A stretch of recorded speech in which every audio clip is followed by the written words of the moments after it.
Om Shanti. Om Namo Bhagavate Vasudevaya. Welcome to another Yoga Small Talk, and we continue with 7 minutes Bhagavad Gita a day. So we started discussing chapter 3, the science of Dharma, the science of the divine order, the science of the true, deep and profound Karma Yoga, which is nothing else than fulfilling our true purpose in life and realizing the highest gain that we can realize within this creation. We spoke a little bit about the principle of sacrifice, following the divine law, doing our bound duty in creation to sustain the creation and ourselves within it. And we continue. So we will repeat verse 10 and continue. 10. The Creator, having in the beginning of creation created mankind together with sacrifice, said, "By this shall ye propagate, let this be the milch cow of your desires, the cow which yields all the desired objects." 11. With this do ye nourish the gods, and may those gods nourish you.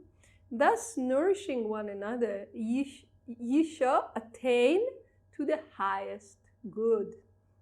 Nourishing one another, as we discussed, and what the prize is, the highest good.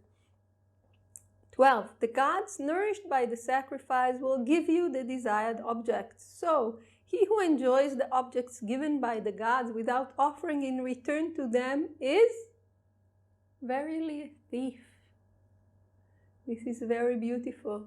When we all work together, we can realize the highest good. When we do not work together, when we expect others to do their part, but we don't do our part, we become thieves. And you know, in many different traditions, they said that each thief will come to punishment. And this is what this teaching brings to us.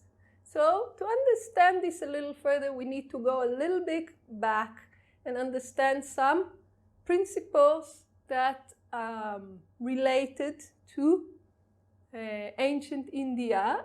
We will not keep it only ancient, we'll also bring it to our time or make it contemporary. But first, to understand a little bit the background. Some of you might have heard of the word caste. It's a group of people. So the caste system in India said that each person in society has a role, has a bound duty that comes with birth.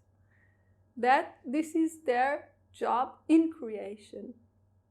And this role, duty, is determined by the tendencies of the person. And we will explain it much more in detail when we reach in the next teachings the caste system. But for now, groups of people, by their propensities, they have a duty. So some of them belong to the caste called Brahmanas. These are the priests or the teachers. Some of them belong to the caste called Kshatriyas. These are the warriors, Kshatriyas, warriors, also politicians. Some of them belong to the caste called Vaishyas. Vaishya, trader, person who deals with commerce, trade, also with agriculture. And then there are the Shudras. The Shudras are the ones who are giving service. So each one of them has the bound duty, but it's not just to be a priest because this is the job and this is the job of that the family had since the beginning of time. No. It's being a priest to maintain the spirituality of society.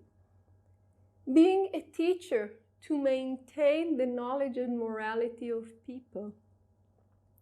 Being a soldier, a kshatriya, to maintain the safety of people and to prevent the rise of adharma, of anything which is the opposite of sustaining. Being a politician, to make sure that there is a just rule, to enforce proper order that follows dharma. Being a merchant, to make sure that everyone have abundance, to make sure that society enjoys the most possible abundance. This is the job of the traders, of the commerce people, to increase abundance in society. For themselves only? No, for the entire society. And then we have the Shudras, the service people, and they are the ones who are there to sustain the principle of service for the entire society. So, also, according to this philosophy, in creation there are various planes of existence, various levels of existence, and it's not just, people, animal, plants, rocks, etc. There are also celestial beings, divine entities. Now, maybe in modern language we would call them angels, but here they are called gods. Gods, not in the sense of the supreme God or in the sense of many, many gods, polytheism, no. It's in the sense of celestial beings who have specific jobs. Now, their jobs are much more complicated than ours. They are sustaining big parts of creation. And to do this, they need to be fed like we do. And our keeping of spirituality, the rituals that are done by the Brahmins are by the priest caste. Those rituals are what feeds those celestial beings, the shining ones. And they in turn do their work. What all this has to do with us, and how is this practical for us, we will discuss in the next talks. Please join us. Om Shanti.